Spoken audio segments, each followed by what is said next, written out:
তো ক্লাস 5-এর ম্যাথের জন্য সবথেকে বেশি জরুরি হচ্ছে স্টুডেন্টসরা যেন যোগ, গুণ, ভাগ, বিয়োগ এই 4টে জিনিসকে খুব ভালোভাবে শেখে।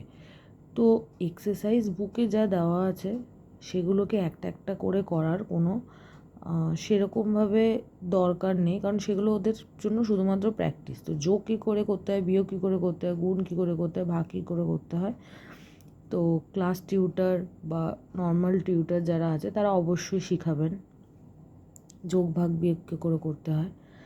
তার সাথে একটা কথা বলতে চাই প্যারেন্টসদের জন্য, যে যখন WBCSC স্টুডেন্টরা বড় হয়, ইভেন আমিও WBC থেকেই পড়েছি, তো বড় হয়ে যখন কোনো ন্যাশনালের পরীক্ষা দিতে যায়, ন্যাশনাল স্তরের পরীক্ষা দিতে যায়, তখন তাদের একটা সমস্যা হয় ইংলিশে এই সেম জিনিসই কনভার্ট করে পড়া বা একটা অঙ্ককে বোঝা। তো এটা মানে এটা নয় যে সে ততটা বুদ্ধিমান নয় বা সে ততটা নয়, বাট একটা লো কনফিডেন্স তৈরি হয়।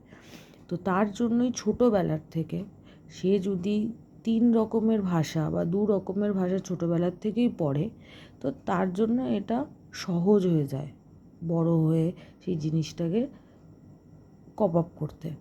তো আমরা আজকে একটা খুবই সাধারণ জিনিস দেখব, যে যোগকে আমরা ইংলিশে কি বলি। এগুলো খুবই সামান্য জিনিস ছোটো থেকেই করতে শুরু করলে বড় হলে ওদের খুব একটা সমস্যা হবে না এই জিনিসটাকেই উচ্চতর জায়গাতে নিয়ে যেতে। তো যোগকে বলি আমরা অ্যাডিশন, যেটা খুবই সিম্পল একটা ওয়ার্ড। অ্যাড মানে কোনো কিছুর সাথে কোনো কিছুকে যুক্ত করা, তার সাথেই অ্যাডিশন, তাকেই আমরা বলবো কি যোগ। সেরকমই হচ্ছে বিয়োগ মানে হচ্ছে কোনো কিছুর থেকে কোনো কিছুকে আলাদা করা বা বাদ দিয়ে দেওয়া, সেটাকে আমরা বলে থাকি ইংলিশে সাবট্রাকশন, বাদ দিয়ে দেওয়া বা বিয়োগ করা। তারপর আসছে গুণ,